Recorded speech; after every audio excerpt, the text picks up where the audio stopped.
Welcome to the Encore Audio Archives YouTube channel. I'm Taper Dave, and this is my channel. I've uploaded hundreds of talks here that I've recorded at meetings in West LA, and I've also recorded conventions starting in 2013. I've got a bunch of those up. And Walt and Mary Murray, the original owners of Encore Audio Archives, started the company in the 80s, and Walt recorded Joe and Charlie's and a bunch of stuff down in Vista, California. My sobriety date is June 20th of 1994.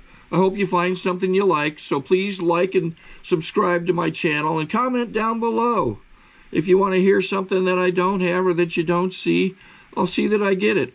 Anyways, take care and have a great day if you want to.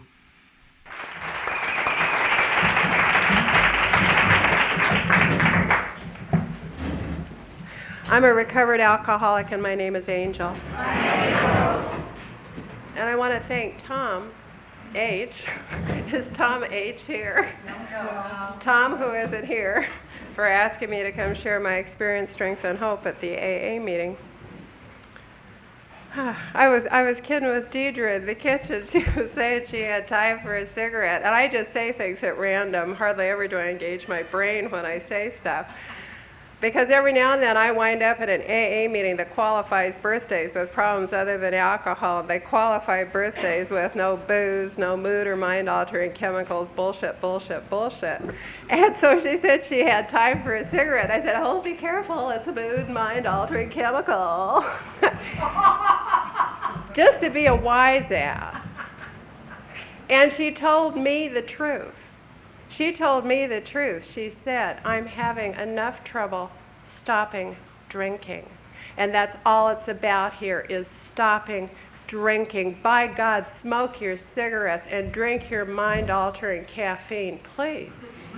When I was new in Alcoholics Anonymous, I was smoking 3 packs a day, and no one was calling caffeine an adult beverage that I couldn't have. It wasn't anyone's business. Because what I am about is freedom from alcohol, sobriety. Freedom from alcohol through the practice and teaching of the 12 steps is the sole purpose of any AA group. That's all it's about, sobriety. Freedom from alcohol. I don't drink today no matter what comes down the pipe, no matter what happens. I don't drink even if my ass falls off, even if my ass doesn't fall off. See, this year my ass has fallen off and I'm back into the size 6 Calvins. When I was new, I went over 200 and wore a pair of Adidas tennis shorts for a year because I refused to buy into my own insanity. There has never been any defense for my own insanity, drinking or sober. Drinking or sober.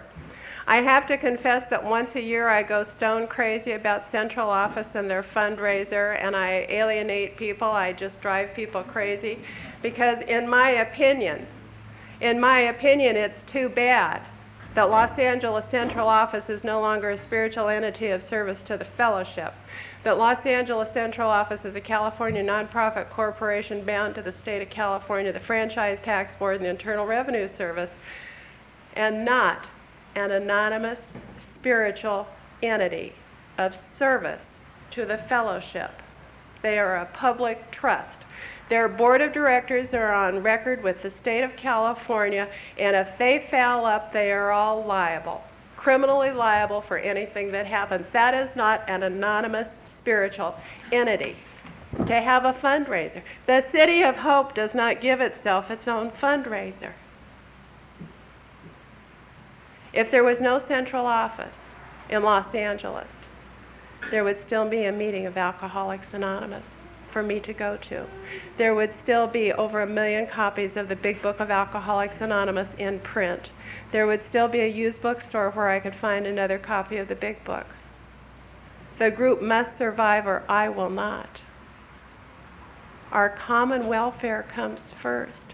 Personal recovery depends upon AA unity. A friend of mine is involved with an Alano Club in another county, and that Alano Club lost its nonprofit status 2 years ago, but the board of directors didn't tell anyone, and now every member of the board is criminally liable for the taxes and liens that have accrued on the property. When did we become above the law? When did we become above the law? A big group over in Burbank. The secretary of the group got into a hassle with the church and thought she knew better than the church about the AA meeting. And the church said, hey, fine, goodbye. We don't need your group here anymore. I'm a drunk. I'm just a drunk. And thank God there's Alcoholics Anonymous for me to come to. A place of neutrality, safe and protected, where I can come in. I can come in here drunk. I can come in here and fall asleep. There is no safer place in the entire world to fall asleep than a meeting of Alcoholics Anonymous. If anyone goes on the nod here tonight, my blessings to you. You are in the safest place in the entire world. My spiritual advisor, who has been my spiritual advisor for 13 and a half years in Alcoholics Anonymous, always falls asleep at meetings. And it used to really bother me, fall asleep when I was speaking. I get so annoyed. I say, honey, it's the safest place in the whole world to fall asleep. What better place to fall asleep? What better place for there to be a drunk? I've seen meetings be highly upset because there was someone there who was drinking. Excuse me, this is a meeting of Alcoholics Anonymous. I did not come in here well. I came in here thinking, when I was new and I heard them say some are sicker than others, I congratulated myself smugly on being weller than most. More was revealed as I tried to obscure more. Anyway, I will get this past year over with right off the top, because what I realized in this last year is that no matter what comes down the pike, you know that feeling of impending doom? Doom impended this year. And I have kidded with people for years that things are always darkest before they turn totally black. And that's true. That's true. In this last year, all kinds of stuff has just gone to shit right before my very eyes, and I didn't drink. And I didn't go commit a felony, and I didn't get out my gun, or I didn't get out my knife, and I didn't go take care of a few little matters that were bothering me, that had annoyed me greatly. Because in this last year, I have found myself with a lawsuit against my mother. And True Love, who I have had a rewarding relationship for 5 years with True Love, who I met at a meeting. We were sober the same length of time.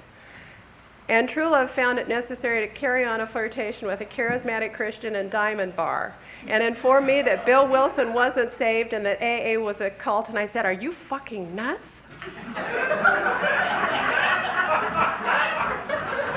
And that's the kind of year it's been. And I will tell you that after I got done calling the other woman, that little flirtation was over with. Because it tells me in the big book that we crawl before no one. I did not get spray painted green with a white daisy behind my ear with welcome down my front. I financed someone else's insanity all last year. I absolutely financed a flirtation that someone else carried on behind my back. And I thought, this is really bizarre. My mother has betrayed me and True Love's betrayed me. I guess I won't drink. And I'll just go to the AA meeting. And it has been a year of drying my tears and going home and taking a bath and putting on my clean clothes and putting gas in Robo-Truck and going to the AA meeting and sharing my experience, strength, and hope that no matter what happens in my life, I don't drink no matter what. I was asked to be the Sunday morning spiritual speaker at the Palm Springs Convention just in September. And that Thursday of me leaving to go to Palm Springs, True Love and I had a little discussion at a client's home and I slapped him. And I had not slapped a man in 20 years. Those little polo sunglasses of his, man, they flew right off his face.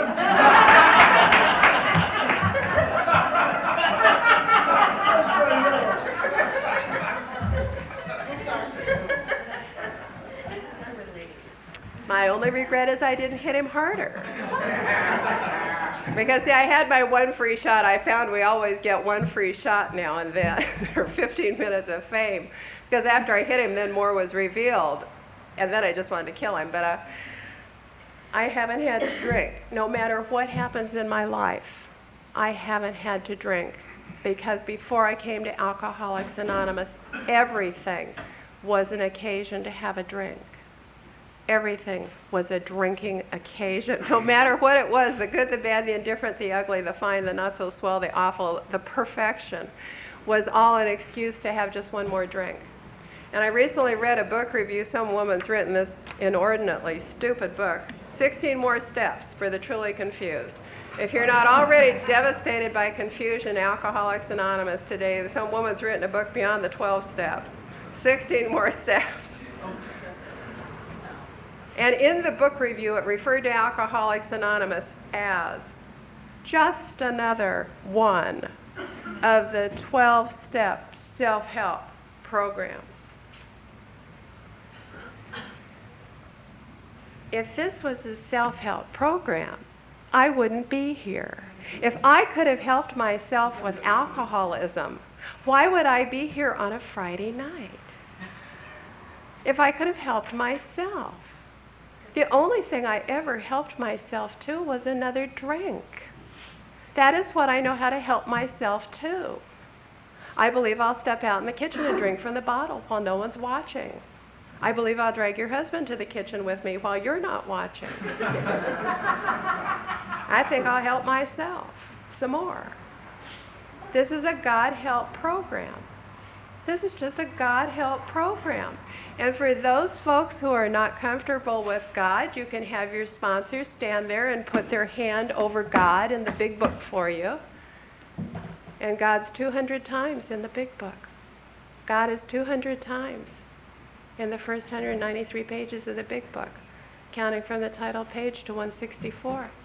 God's right there 200 times. If you don't like God, go to Rational Recovery. Go to SOS. Be my guest. I'll tell you where their meetings are. Please.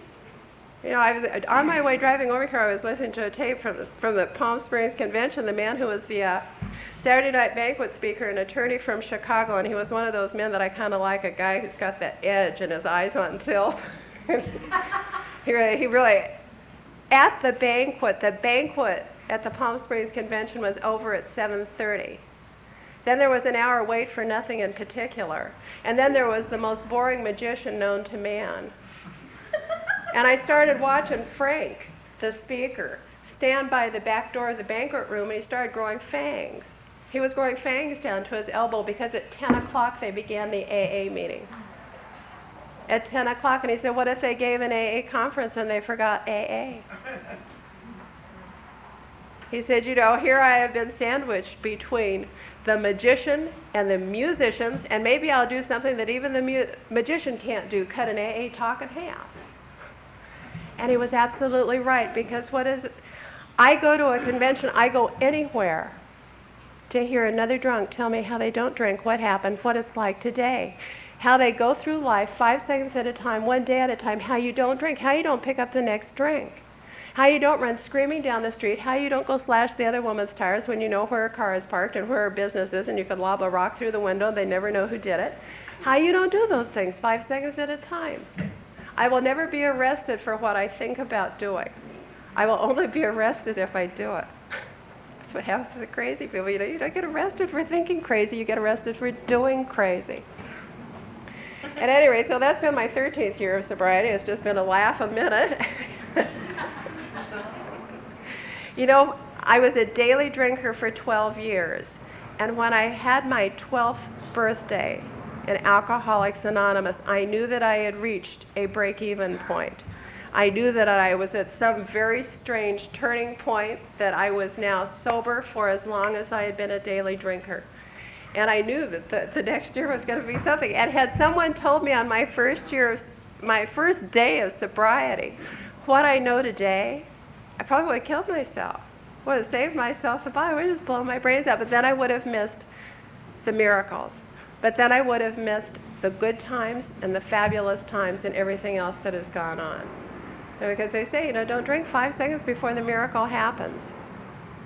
Who knows when the miracle is going to happen? But don't drink 5 seconds before it. Just don't drink and keep coming back. To briefly qualify, I got drunk the first time when I was 13, and booze did for me on that day what it did for the rest of my fun-filled drinking career, and that was to take me straight out of my mind, and I drank to change my perception of reality. I drank to change how I felt about you and how I felt about me and how I felt about reality. And the truth of this Christmas party where I got drunk was it was at a big Christmas party our gay family doctor was giving. I knew at the age of 13 our family doctor was gay. My mother denies it to this day. And I had a crush on the doctor's roommate.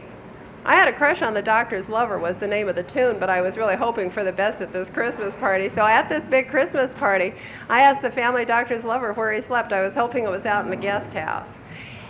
And this guy told me the truth. He said he slept with a doctor. Armed with that information, I got drunk.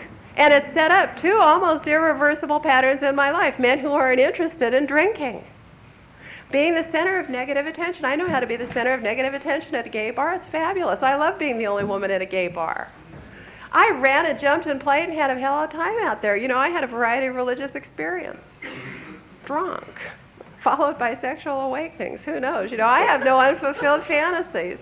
I just had another drink. Simply had another drink. And on this tape that I was listening to tonight, I was talking about, you know, it says science may one day accomplish this, but it hasn't done so yet. And he was talking about if science could give me a pill that'd make me a social drinker, would I take? Hell no. I never wanted to drink socially in my entire life. Whoever wanted to have one drink? Why would I want to know where I was going to wake up? Why would I want to be fully aware of what I was doing? What fun is that? Why would I want to say after 2 drinks, oh, I'm getting dizzy, I'd better stop? I'm starting to feel it. I never sat down ever to have a social drink anytime, anywhere with anybody. If you were having one drink, I was not interested. Thanks. No, I'll pass. One drink was not enough. One drink was never enough. Didn't know the meaning of the word enough. What's that? What's enough? More was never enough. Much wants more. Always. Well, I didn't become a daily drinker at the age of 13, but I became an instant alcoholic. It was like just adding booze. It was like dynamite and the powder and the cap and all that stuff to dynamite. It was instant alcoholic. And what I've gained with a few years of hindsight sitting around Alcoholics Anonymous and listening to what the medical community, some of what the medical community comes up with, I find of value. If it agrees with the big book, I agree with it. If it doesn't agree with the big book, they're full of shit. But I believe that I was born with a genetic predisposition to an allergy to alcohol. That I was born with a fatal malady, an allergy of the body, an obsession of the mind. And when I added booze to my body, I became an instant alcoholic. My body was loaded against me from the very beginning. I had no choice. I did not drink my way into alcoholism. I was born with it. And Dr. Silkworth, in the doctor's opinion 3 different times, tries to get across his point that we have what he thinks appears to be the manifestation of an allergy, characterized by the phenomenon of craving. And in this last couple of years, you know, I finally got out Webster's and looked up allergy. And the dictionary definition of allergy fits my alcoholism to a T. Because it says in Webster's, an allergy is a hypersensitivity to a substance which in similar amounts has no effect on most people. Most people are not alcoholics. There are social drinkers who, when they feel it, say, oh, I've had enough. I believe I'll go home now. And I say, oh, just starting to feel good. Let's have another. I believe I'll help myself. So I was born with a fatal malady, an allergy to alcoholism. My mother has been allergic to penicillin all her life. And my mother, to this day, has never run down to the pharmacy at 8 o'clock in the morning, banged on the little glass window, and begged the pharmacist for a shot of penicillin. She is allergic to alcohol. If someone had told me that I was allergic to alcohol at the age of 12, and that it was a fatal malady, and that if I drank, I would fall down on the street, I would perform inappropriate acts with inappropriate people in inappropriate places, and that I would commit all kinds of felonies and be utterly ridiculous, I might have said, maybe I won't drink if I'm allergic to alcohol. By the way, it's like being told you're allergic to strawberries. Some people, if they eat strawberries, break out in spots. They get hives from strawberries. They might go into cardiac arrest or the anaphylactic shock like from a bee sting. So if I was allergic to strawberries, I wouldn't be over at the Ralph's Market in 5 minutes after the meeting to get a box of strawberries. just to see how it affects me. By the same token, I wouldn't go buy vanilla ice cream with 0.5% strawberry extract just to see how it might affect me, because I'm allergic to strawberries. If there is anyone sitting here tonight fiddling about with de-alcoholized wine, near beer, O'Doul's, which I would prefer to call old fools, the big print giveth, and the small print taketh away your sobriety. It's got booze in it. It's got booze, 0.5% alcohol, which qualifies you to be near sober. You can have near birthdays. Maybe start near sober anonymous. We'll sing near happy birthday to you. We'll do a near birthday cake with near candles on it. It's got booze in it. 1 can of near beer, 0.5% alcohol. Drink 6 cans of near beer, you've had the equivalent of 1 can of regular beer, and you'll just have to go pee a whole bunch, and you'll eventually get annoyed and drink the real thing. Think about it. And it's not the fault of the breweries. See, that's a controversial issue in alcohol. See, there are 3 controversial issues in Alcoholics Anonymous that we don't discuss from the podium: alcohol reform, politics, and sectarian religion. It's not the fault of the breweries. It's up to me to read the fine print. It's up to me to see the eensy print that even my magnifiers barely pick up. It's not the fault of the breweries. It's up to me. It's up to me to be informed. Not reformed, just informed. It's up to me to be informed. It's like being informed about central office and nonprofit corporations and all that stuff. You know why places are nonprofit? It's so when I take my tax deductions, I can write off $300 for donations to Alcoholics Anonymous. I did that once on my income tax, and I felt so guilty and so awful about it that I've never done it since, because I can never fully repay. I can never repay what was given me for fun and for free in Alcoholics Anonymous, that I should sit and take a tax write-off for my travel expenses, for what I put in the basket at the AA meeting. I can never repay Alcoholics Anonymous. I repay it in spiritual coin.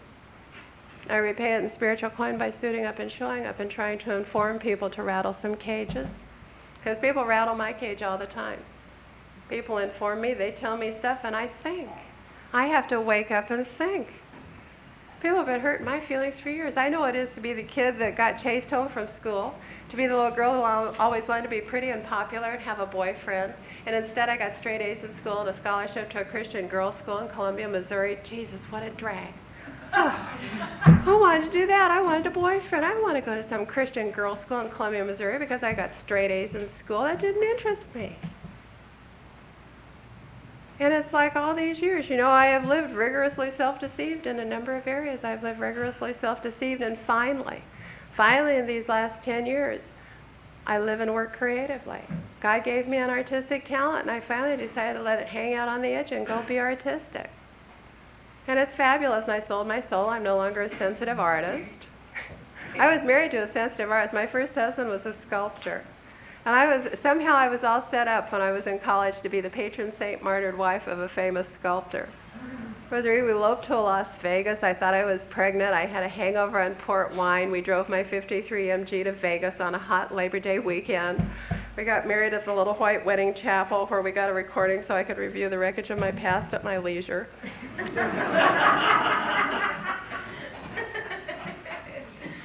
He was a good man and a kind man and a nice man.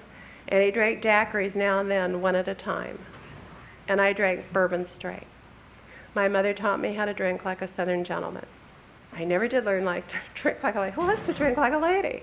Why on earth would I want to drink with the girls? Why on earth would I want to go drink with the boys? I had someone say to me one time who I was drinking with, he says, why do you always have to act like you drink like one of the boys? What's more fun? Anyway, that was my first husband.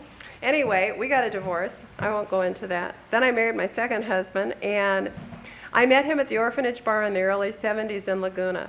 The Orphanage Bar, what a fabulous place. They had big cushions so you could just kind of flop around like Frog Boy on the freak show there. flopping around at the orphanage looking for man of my dreams. Actually, it occurred to me, I was hanging out at that time with a retired Hells Angel from Louisville, Kentucky named the Bear, who had a big electric glide. And it occurred to me that the Bear was not going to turn into a real estate developer, and I'd better find a second husband real quick, because it never occurred to me that booze had anything to do with where my life had gone. That never crossed my mind. I drank my way out of the clothing business. I had a fabulous career in the retail clothing business. I was a buyer for Bullocks. I had the Power and the Glory and fur trim suits, and I just blew it. Had another drink, helped myself, and blew this career in the clothing business. And there I sat at the orphanage bar one night, and man of my screams walked right in and handed me a daisy. And I thought he was hip, slick, and cool. And this observation is still true today. Any man that I perceive to be hip, slick, and cool is a liar, cheat, and thief. But that doesn't bother me a bunch. I marry them.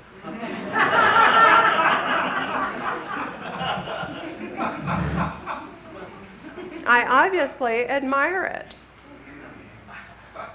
We got married, and we were dishonest antique dealers for as long as we could stand one another. He took off for Puerto Rico with a chick named Louise in 1976 and left me in the desert. We had 2 antique stores in the desert, and I had an aging Cadillac, and I eventually acquired a boyfriend who was the Frisbee champion of Palm Springs and worked at the car wash.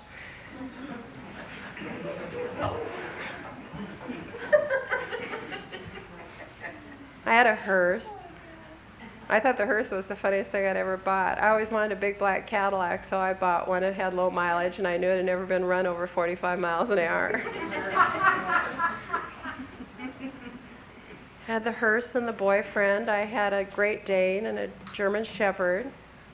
I had a nice Dalmatian named Freckles. I had a house on the prairie. I had a little house out on 2.5 acres, barrel cactus and all that stuff. Only I am the only person I know in the desert who could kill oleanders. My alcoholic watering somehow just killed oleanders. I had oleanders all around the house, but by the time I left that house, I killed all the oleanders, and I still haven't figured out how it happened. In the last year of my drinking, I made awful decisions that people who drink too much make. I made terrible decisions. I looked at Freckles one day. Freckles the Dalmatian, and Freckles had gotten into a tainted rabbit. Freckles was dying out on the patio, and I made one of those quick decisions that alcoholics make who have to calculate the vet or the grocery store and the liquor department. And I couldn't afford both. And I killed the dog. I killed the dog so I could buy one more bottle of wine.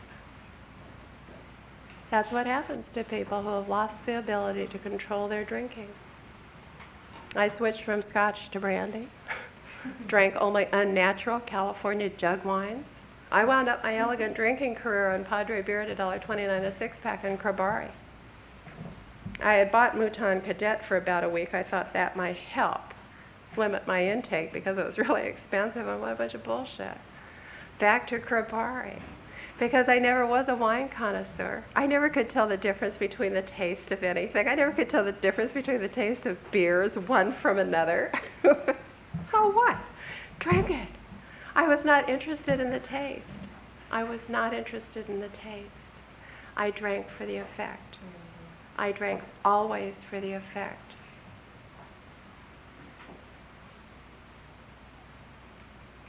On March 20th, 1979, a close lady friend came into my antique store in Palm Springs and said, "What's wrong with you today?" And I said, "Priscilla, my life is over." And she said to me the words that changed my life. She said, "I have been sober 4 months in the Fellowship of Alcoholics Anonymous. I think there is an outside chance that booze is your problem." And I looked at her and said, "You're absolutely right. What should I do?" And in that moment of God's grace, unmerited, unwarranted, and undeserved, that moment of grace, the obsession to drink was lifted.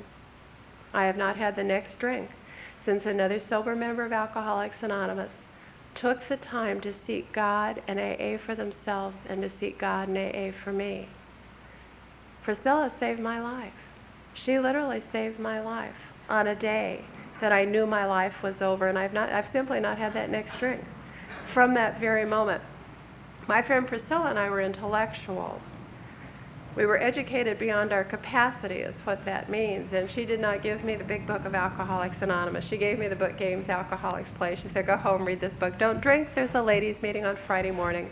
And I went home and I read that book, and the book said I could think, not drink, and that was news to me. I didn't know that. I had been drinking, not thinking for years. So I wrote out a recipe card. I, for some reason, had a cookbook and recipe cards. I've never been housebroken. What was it?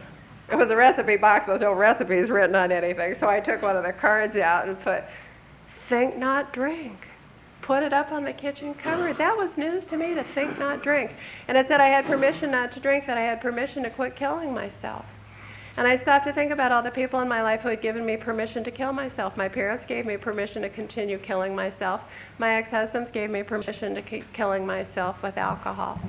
I gave myself permission to kill myself with alcohol, drinking day after day after day after day.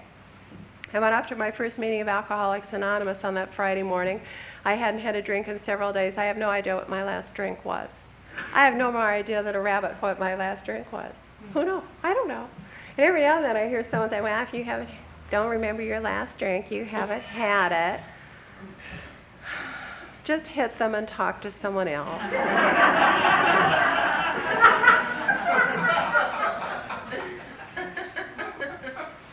I went off to my first meeting, and there were 20 sober women downstairs in a bank building. And 20 sober women without an MFCC, a PhD, or someone with more degrees than a rectal thermometer. 20 sober women downstairs in a bank building told me everything I needed to know about staying sober one day at a time for the rest of my life. Don't drink. Don't drink. If you don't drink and sit here long enough that the fog clears and the fumes get out of your system, then you have an opportunity to take the steps and recover from a seemingly hopeless state of mind and body. I identified myself as a recovered alcoholic mostly because it drives people crazy. Because apparently they haven't read the title page of the big book, which says how many thousands have recovered from alcoholism.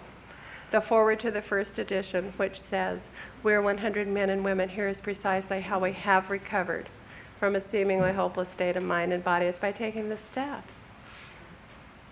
If you've taken the first 9 steps to the very best of your ability and the obsession to drink has been removed, you are a recovered alcoholic. Go share the good word. Be willing to identify yourself as a recovered alcoholic. It's so rewarding. You will get a zillion people who want to debate it with you. You will make new friends. You will meet a whole realm of people that you didn't know before, because it just inspires people to argue with you.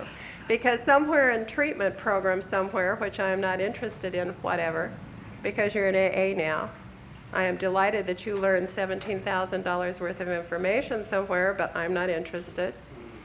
It says more will be revealed, but it says God will constantly disclose more to us, not Kaiser Permanente. Kaiser is not going to reveal anything new to me. Thank you so much. You're in AA now.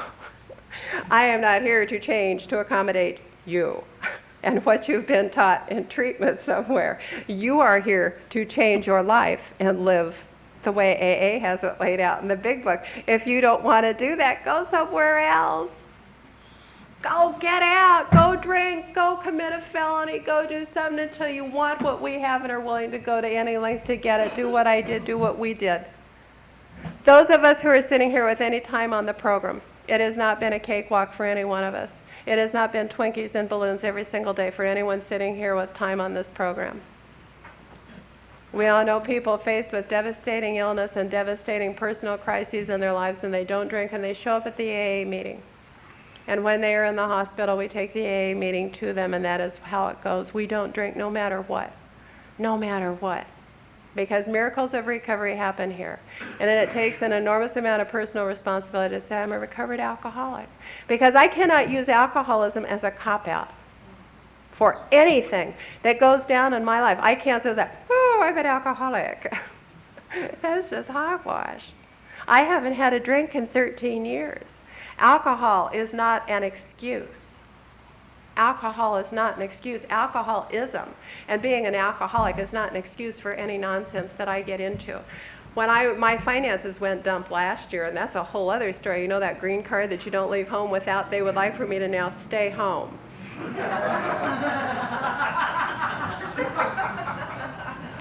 American Express is not interested that I am a sober member of Alcoholics Anonymous. They are more interested in retrieving their $6,000 that I still owe them. They are far more interested in that, and I have to be responsible and do the best I can. And write letters to people and be willing to answer the phone and say, I will send you as much as I can. I'm very sorry I got into terrible trouble. I am doing the best that I can. And all that I have of value is my sobriety and my ability to work. That is what I have of value, because I sold the jewelry. And if they want my 3 Oriental carpets, my blessings, come get them. If they want my armoire that weighs 2 tons, be my guest. All that I have of value is my sobriety and my willingness and my ability to trust God and clean house. That's all it's about, is to trust God and clean house. Go do the next indicated thing in front of me. Suit up and show up. Be of maximum service to my clients. I work in a highly creative field. Feelings, please. Who was talking about feelings? They didn't want any more feelings. Feelings are like farts. They just come and go. Some you can lay off on the dog if you're especially lucky. The dog had a feeling.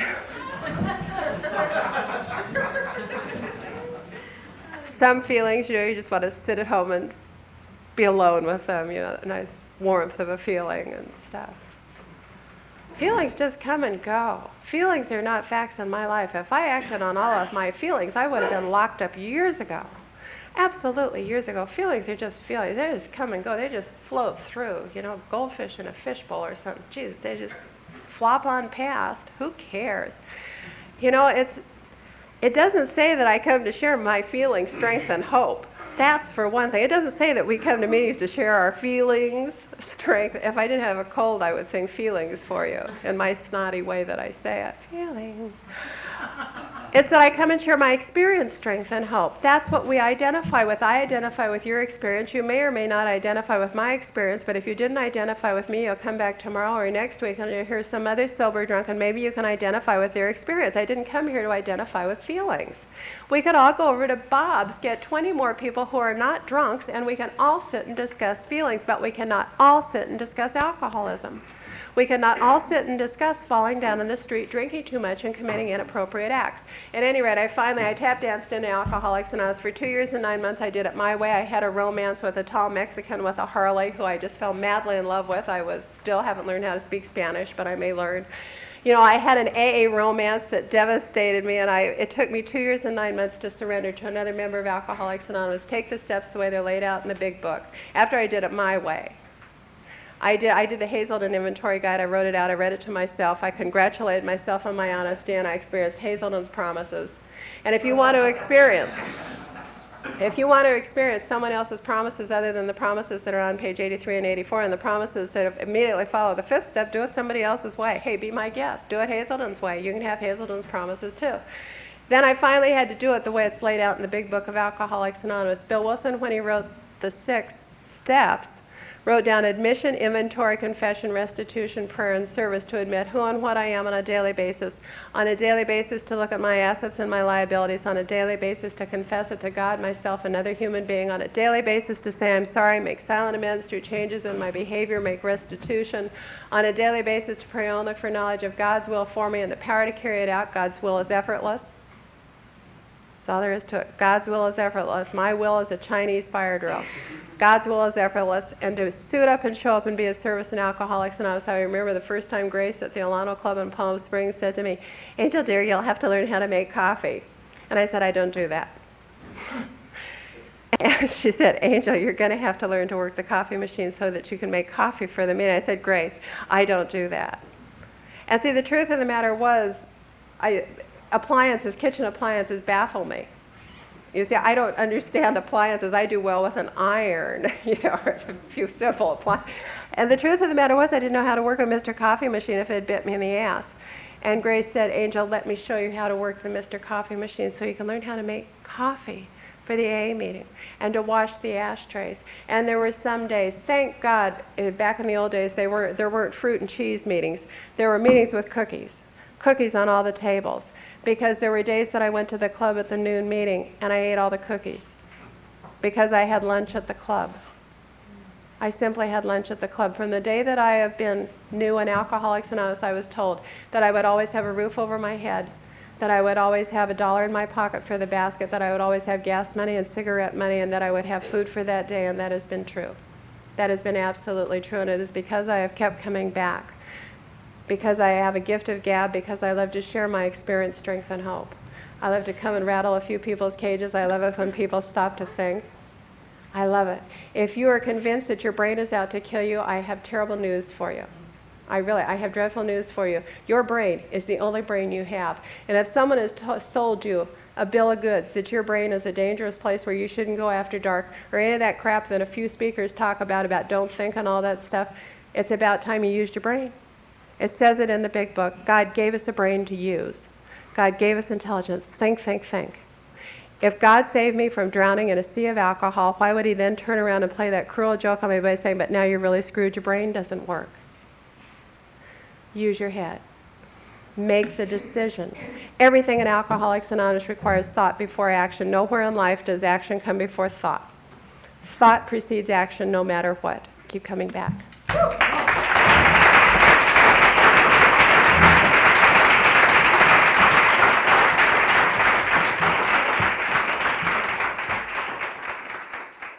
Sorry to interrupt your viewing. Taper Dave here. Just wanted to take a second to ask you to like and subscribe to my channel. Let me know if you like what you're listening. I've got some very good talks here, and this one's a great one. Just curious, do you think this is better than Zoom? Tell me what you think. Okay, this is how I prepare my drone for launching. I like to do it inside the cab of my truck so I'm not standing outside in the weather. To install the joysticks for control, up and down, right and left, powered on. I have an Android phone that I use to connect it to the drone with. And it's actually controlled through the iPhone, through an app. Oops, wrong way. It's actually controlled through the iPhone, or through this Android phone, through the app. It's actually controlled through the Android phone, through an app, and you connect it through this short connection right here.